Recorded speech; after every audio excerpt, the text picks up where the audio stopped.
So Martin, how did we do as a nation? How do we do as a nation? I think we did fantastically well. I think Brand Britain comes out of the Games much stronger than it went into the Games in two dimensions. One is the sporting dimension and the motivational dimension, and the other is the business dimension. Because I do think the government, the coalition, did a very good job on this UKTI initiative, whether it be the investment seminar that we were involved in, the China seminar, or the we're good at hysterical nationalism in this country. What about hysterical nationalism? Yeah, I think so. Bordering on jingoism. No. We're good at that. No, I don't think we're good at that. I think we've had limited success sporting wise. So I think the investment in sport and incremental improvement, such as you saw in cycling or rowing or boxing or whatever it is, has proven to be the right way. All right, you So I think you're a bit unfair to say we're hysterical.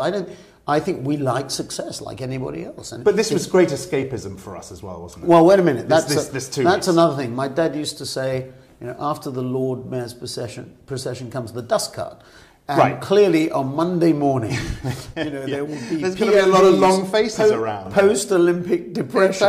Exactly. I read things. I read Brand Finance, who said up to £188 billion has been added to the value of this brand this year as a result of the Olympics and the Jubilee. Which brand do you mean? Brand Britain.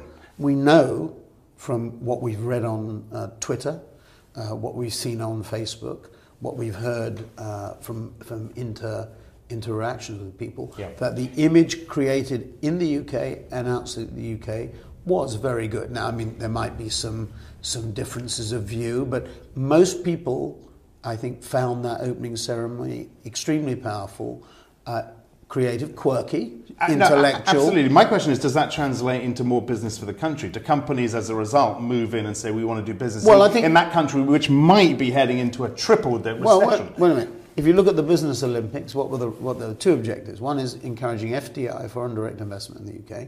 And we do know that there were 3 or 4 projects, whether it be Battersea Power Station or Hitachi or Jaguar Land Rover, that were put in place at that time. So there's FDI. There's the second part of it. You saw the export figures, which were poor. The pattern of our exports are very much geared to the old world rather than the new world. So there were 2 fundamental objectives. One is to encourage FDI, and I think government was right about that. And the secondly, to alter, high value added manufacturing, just like the Germans do. Focus on the bricks in the next 11, because that's where the growth is going to be, whether we like it or not. And by the way, whatever our growth rate is, their growth rate is going to be greater. Yes. All right, let's finish up with politics. I wouldn't dream of drawing you on politics normally. I would never be drawn.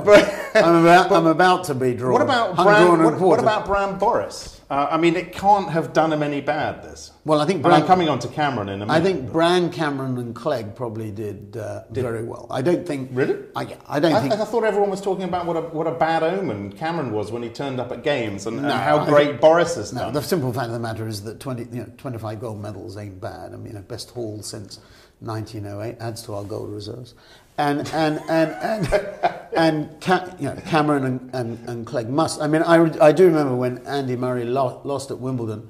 I think they were all looking a little bit sad in the royal box. I think Boris muttered something. Maybe we should all faint when it looked like Murray might lose.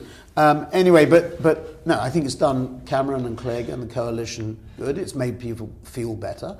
How long that lasts is another question, but I think it's been very good for Boris. Probably better for Boris. Should he run for Prime Minister? Well, the cheer on the screen, I think it was on the Saturday night when Team GB won 3 gold medals in 45 minutes. The cheer for him on the screen was so loud, I think it must have stimulated a flutter in his heart and maybe stimulated his already active brain. And then for Seb Coe, it was wonderful.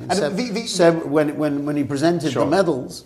got a tremendous... And what's next for Seb? Because, Monday morning, he has to think about something else. Well, tell me, I'm intrigued by this, but when Boris comes up with comments describing the beach volleyball players as glistening like wet otters, does he plan stuff like that? Does he have admin like you and the people who work for you saying, this is what you've got to say, Boris, because this is going to help you? If you heard his whiff-wass speech in Beijing, when he said, what the French used dining tables in the 19th century for dining, and that's what they thought it was for, whereas the British aristocracy, English aristocracy thought it was for whiff-waff, and whiff-waff was predated ping pong. The Chinese did not invent ping pong, we did. We invented whiff-waff, and he was going to request it became an Olympic sport at the next Olympics. No, he's hysterically funny, but maybe that's the pitfall, that people that regard him as being a court jester rather than a serious figure. And I think if he can convince people that he is